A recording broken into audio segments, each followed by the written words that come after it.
তোমরা শেষ পর্যন্ত দেখতে থাকো এবং চ্যানেলের সাথে থাকো। চলো আজকের প্রথম প্রশ্ন।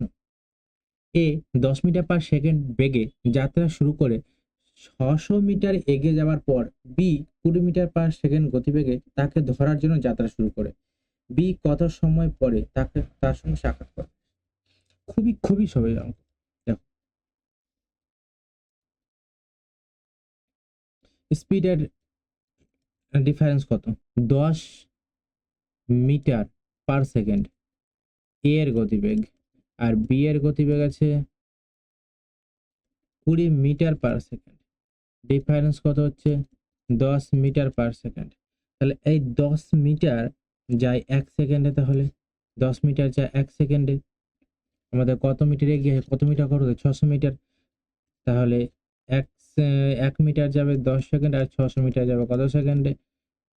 শূন্য শূন্য কেটে গেল, 60 সেকেন্ড। 60 সেকেন্ড মানেই হচ্ছে 1 মিনিট। তাহলে অপশন বেরিয়ে গেল আমাদের, অপশন এতে আছে 1 মিনিট। খুবই সহজে এবং খুব কম সময় আমি অঙ্ক করে বোঝানোর জন্য বলছি বলে, না হলে তো মুখে মুখে হয়ে যায় এগুলো অঙ্ক। চলো পরের অঙ্ক দেখো। দুটি ট্রেন সকাল 6টা এবং সকাল 8টার সময় যথাক্রমে 50 কিলোমিটার/ঘন্টা এবং 70 কিলোমিটার/ঘন্টা গতিবেগে একই অভিমুখে যাত্রা শুরু করে। এখন তাদের মধ্যে সাক্ষাৎ হবে কখন তাদের মধ্যে সাক্ষাৎ হবে? আর টাইমটা চেয়েছে। আবার তাদের পার্থক্য কত এখান থেকে করেন, দেখো পার্থক্য কত হচ্ছে? 20 কিমি/আওয়ার। পার্থক্য হচ্ছে কত? 20 কিলোমিটার/আওয়ার। তার এই 20 কিলোমিটার, 20 কিমি যায় কত? 1 ঘন্টাতে। তাহলে তাকে কত? হুম, আচ্ছা, একটু এই দেখে নাও, সকাল 6টার সময় আর সকাল 8টার সময়। তাহলে 6টার সময় যায় 50 কিমি, তাহলে 2 ঘন্টা অলরেডি, 2 ঘন্টা সে অলরেডি এগিয়ে আছে এই ট্রেনটা। সকাল যেটা 6টার সময় ছেড়েছে, তাহলে 2 ঘন্টায় কত কিমি পথ যায়? তাহলে 50 কিলোমিটার পার হলে 2 ঘন্টায় সে 100 কিমি পথ যায়। তাহলে 100 কিলোমিটার কভার করতে হবে। তাহলে 20 কিলোমিটার যায় 1 ঘন্টায়। তাহলে 1 কিলোমিটার কত যাবে? 1 কিলোমিটার যাবে কত? 20, 1/20, আর ইন্টু 100 কিমি পথ। তাহলে শূন্য শূন্য কেটে গেল, 5। তাহলে 5 ঘন্টা তার সময় লাগবে কভার করতে। কিন্তু কে কভার করবে? সকাল 8টায় ছেড়েছে, 8টার সঙ্গে 5 যোগ করলে কত হয়? সকাল 8টার সময় ছেড়েছে, এর সঙ্গে 5 যোগ করে দাও, 5 ঘন্টা। তাহলে কত হবে? 8×5 = 13, 13 মানে কি একটা, দুপুর একটা। অপশন বিতে পেয়ে গেলাম। এর সঙ্গে 8টা যোগ সমান সমান 13টা। 13টা মানে হচ্ছে দুপুর একটা। আশা করি বুঝতে পেরেছো। চলো 3 নম্বর অঙ্ক দেখো। এ 10 মিটার/সেকেন্ড গতিবেগে যাত্রা শুরু করে 200 মিটার এগিয়ে যাওয়ার পর একই স্থান থেকে বি তাকে ধরার জন্য যাত্রা শুরু করলো। 50 সেকেন্ড পর একে ধরে ফেললো। তাহলে বি এর গতিবেগ কত হবে? তাহলে আমরা কি জানি? একটা লাইন টেনে দিলে তাহলে তোমার বুঝতে পারবে। এ এখান থেকে যাত্রা শুরু করলো 10 মিটার/সেকেন্ড গতিবেগে। টাইম লাগলো কত? 50 সেকেন্ড। হুম, বি আবার, আর ডিস্টেন্স কত? 200 মিটার। বি এখান থেকে আবার যাত্রা শুরু করলো। তাহলে বি এর যে গতিবেগ তার কত লাগবে? তা আমরা জানি একই দিকে যখন যাই তখন গতিবেগটি কি হয়? বিয়োগ হয়ে যায়। একই দিকে গেলে তার গতিবেগটা বিয়োগ হয়। তাহলে বি এর গতিবেগ সমান সমান টোটাল ডিস্টেন্স কত? 200 মিটার। আর টাইম, টাইম কত লেগেছে?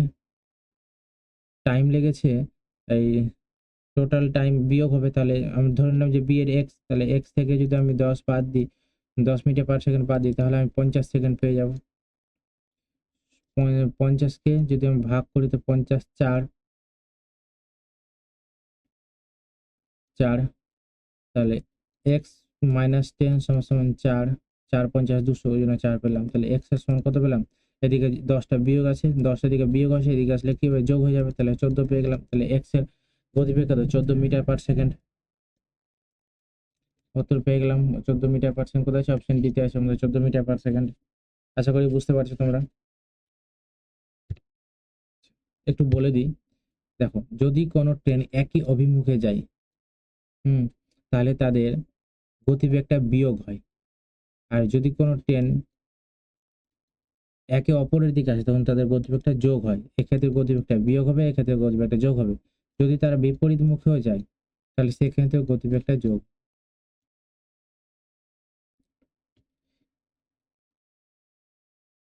4 নম্বর অঙ্ক দেখো, পরস্পর থেকে 14 কিলোমিটার দূরে অবস্থিত দুই ব্যক্তি একই দিকে হাঁটতে থাকলে 7 ঘন্টায় মিলিত হয়, আবার বিপরীতমুখী পরস্পর দিকে হাঁটতে থাকলে 1 ঘন্টায় মিলিত হয়। ধরে নাও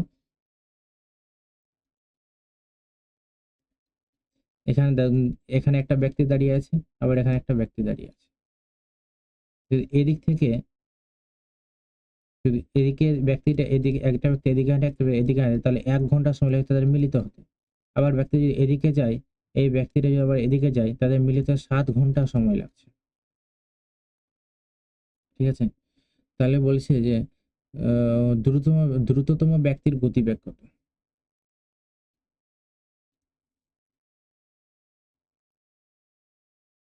তাহলে ধরে নিই যে ব্যক্তির গতিবেগ একটা এক্স একটা ওয়াই, তাহলে এক্স মাইনাস ওয়াই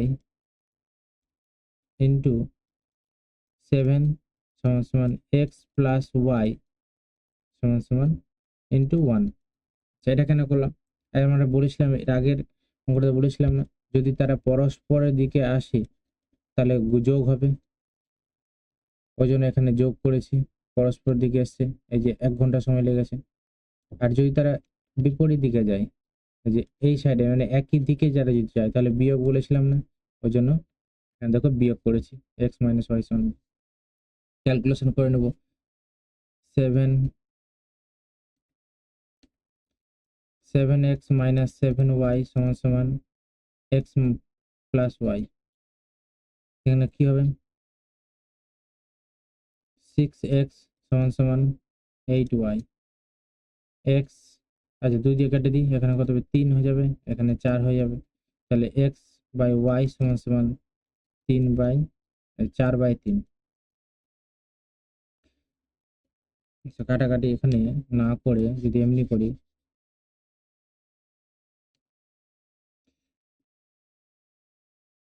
হুম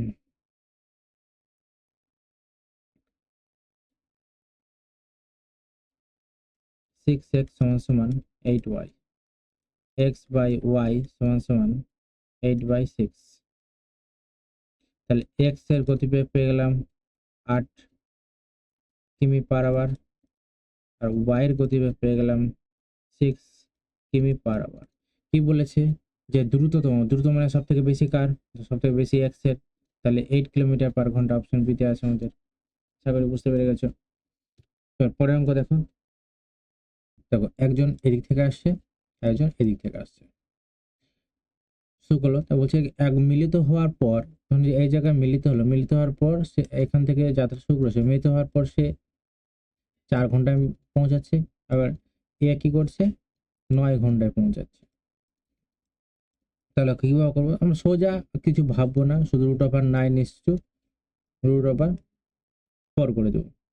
তাহলে 3:2 আমাদের স্পিডের রেশিও কত পেলাম, স্পিডের অনুপাত বা রেশিও পেয়ে গেলাম আমরা 3:2। ব্যাস এইটুকু, এবং বেশি কিছু ভাবতে হবে না অঙ্কটা একদম। চলো পরের অঙ্ক দেখো, পরের অঙ্কটাও ঠিক সেম।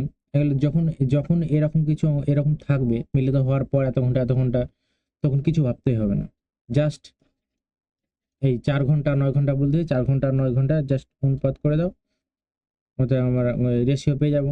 তো √9 √4, তাহলে কত 3:2 আমাদের রেশিও পেয়ে গেলাম, স্পিডের রেশিও পেয়ে গেলাম। এবার কি বলেছে, বলছে দ্বিতীয় ব্যক্তির গতিবেগ কত। তাহলে প্রথম ব্যক্তির গতিবেগ 12 কিলোমিটার/আওয়ার, তাহলে এটা আমাদের প্রথম ব্যক্তির গতিবেগ 12 বলে দিয়েছে, তার 3-এর কত গুণ, 4 গুণ, তাহলে এই 2-এরও 4 গুণ হবে, 2-এর 4 গুণ হলে 8 কিমি/আওয়ার। বেশ, বেড়ে গেল, খুব সহজেই বেরিয়ে যাবে। চলো দেখুন 7 নম্বর অঙ্ক, দেখো এটাও খুব মানে সহজ, এটা একটু আলাদা ওটা থেকে। দেখো কি বলেছে, প্রথম প্রথম 16 ঘন্টা √16 √9, তাহলে 4:3 পেয়ে গেলাম স্পিডের অনুপাত 4:3। যে প্রথম ব্যক্তির গতিবেগ 16 বলেছে, তাহলে আমাদের এখানে 16 লিখে দিলাম। 16, তাহলে 4-এর কত গুণ? 4 গুণ, তাহলে 3-এরও 4 গুণ করলে আমরা পেয়ে যাব 12। প্রথম ব্যক্তির গতিবেগ হচ্ছে 16 কিলোমিটার পার আওয়ার, সে 9 ঘন্টায় যাচ্ছে কত কিলোমিটার? 9 ঘন্টায় যাচ্ছে 144 কিলোমিটার। আর দ্বিতীয় ব্যক্তির গতিবেগ হচ্ছে 12 কিলোমিটার, সে যাচ্ছে কত? 16 ঘন্টায় কত কিলোমিটার যাচ্ছে? 192 কিলোমিটার। এই দুটা যোগ করে তো টোটাল দূরত্ব পেয়ে যাব। তাহলে টোটাল দূরত্ব হবে 336 কিলোমিটার। টোটাল দুটি স্থানের মধ্যবর্তী দূরত্বই চেয়েছে, তাহলে 336 কিলোমিটার মধ্যবর্তী দূরত্ব অপশন এতে আছে। আশা করি বুঝতে পেরে গেছো। দেখো 8 নম্বর অঙ্ক। 8 নম্বর অঙ্ক, এই ধরনের অঙ্ক এর আগে ভিডিওতে আমরা করেছি। দেখো আবার এই ধরনের আবার এই অঙ্কটা দেখো খুব সহজে কিভাবে করা যাবে। স্পিডের রেশিও প্রথমে বের করি। স্পিডের রেশিও কত হবে? a2 5/2, আর দ্বিতীয় 1 কিলোমিটার বাড়িয়ে দিল, তাহলে এটা হবে 1 মানে হচ্ছে 7/2। তাহলে 2 কেটে দিলাম,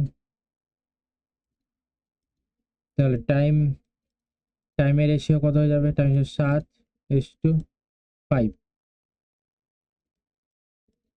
7:5। তাহলে আমাদের এখানে টাইমের যে তফাৎ সেটা কি 2 ঘন্টা, কিন্তু আমাদের ইসে কত বলেছে? এই 6 ঘন্টা আগে পৌঁছাচ্ছে আর 6 ঘন্টা দেরিতে পৌঁছে, তাহলে এই দুটো যোগ করলে এই 6 মিনিট আর 6 মিনিট দেরিতে পৌঁছে 6 মিনিট আগে, তাহলে 12 মিনিটের ডিফারেন্স পেয়ে যাচ্ছি। তাহলে এর কত গুণ? হচ্ছে 1/10 গুণ। 2 ঘন্টা মানে 120 মিনিট, 120 এটা 1/10 গুণ হচ্ছে 12 মিনিট। তাহলে 7 ঘন্টা 7-এরও 1/10 গুণ হলে কত হবে? 7/10 ঘন্টা। আচ্ছা, তাহলে ডিস্টেন্স কত জানি? ডিস্টেন্স সমান জানি 5/2 ঘন্টা। প্রথম যেহেতু আমরা এটা প্রথমটা বের করেছি, ওই জন্য 5/2 ঘন্টা ইন্টু টাইম হচ্ছে 7/10।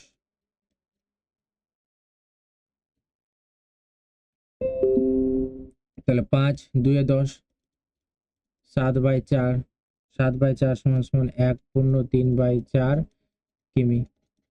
1/3/4 অপশন আমাদের শীতে আছে, 1/3/4 কিমি। আশা করি বুঝতে পেরে গেছো।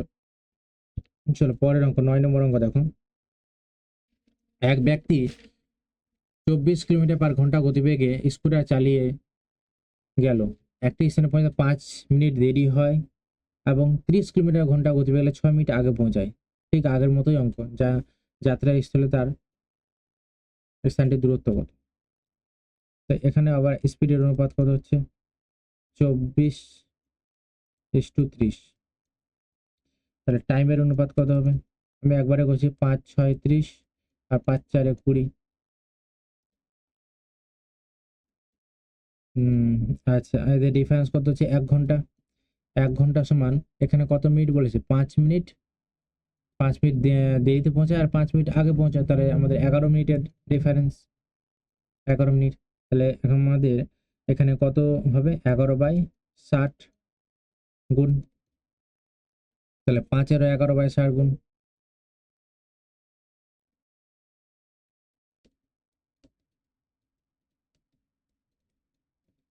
5 গুণে 11/60 গুণ 5×12=60, 11/12 ঘন্টা। তাহলে ডিস্টেন্স সমান সমান কত পাবো? ডিস্টেন্স সমান সমান 24 কিমি। তাহলে যেখানে দেখানো বলছে গতিবেগ 24 কিলোমিটার পার ঘন্টা প্রথমটা, তো ওই জন্য 24 কিলোমিটার। আর আমাদের এখানে টাইম কত লাগছে? 11/12, 12 দিয়ে 24 সমান সমান 22 কিমি। আমাদের টোটাল দূরত্ব হচ্ছে 22 কিলোমিটার। আশা করি বুঝতে পেরে গেছো। যদি বুঝতে না পারো কমেন্টে জানাবে, কেমন আরো যদি ডিটেলস বোঝাতে হয় তাহলে ডিটেলস করে বুঝিয়ে দেবো। তো 10 নম্বর অঙ্ক দেখো, আবার ঠিক একই রকমই অঙ্ক। এখানে বলছে দেরিতে পৌঁছায়, আর যদি 15 কিলোমিটার পার ঘন্টা গতি তাহলে সঠিক সময় পৌঁছায়, তাহলে তাই আবার বলছে তার দূরত্ব কত। তো স্পিড রেশিও কত হচ্ছে 12 কিলোমিটার/আওয়ার, আর এখানে হচ্ছে 15 কিলোমিটার/আওয়ার। টাইমের রেশিও কত হবে 3 দিয়ে যদি কাটে 3 5 15 আর 3 4 12, তো ডিফারেন্স 1 ঘন্টা। কিন্তু বনে 1 ঘন্টা তো বলিনি, 6 মিনিট বলেছে। 6 মিনিট, তাহলে কত গুণ হবে 1 × 60 মানে 1/10 গুণ। 1/10 গুণ, তাহলে 5-এরও 1/10 গুণ, 5 × 1/10, 2 = 1/2 ঘন্টা। আচ্ছা, তাহলে গতিবেগ ডিস্টেন্স সমান কত 12 কিমি ইন্টু 1/2, টাইম পেয়ে গেলাম 6 সমান 6 কিমি আমাদের তাদের বাড়ি থেকে তার গন্তব্যস্থলের দূরত্ব। আশা করি বুঝতে পেরে গেছো। তাহলে ভালো লেগে ভিডিও যদি ভালো লেগে তাহলে বন্ধুদের মধ্যে শেয়ার করে দেবে। পরে আবার একটা নতুন ভিডিও নিয়ে আসবো, সেখানে আবার চ্যানেলটাকে সাবস্ক্রাইব করে দেবে।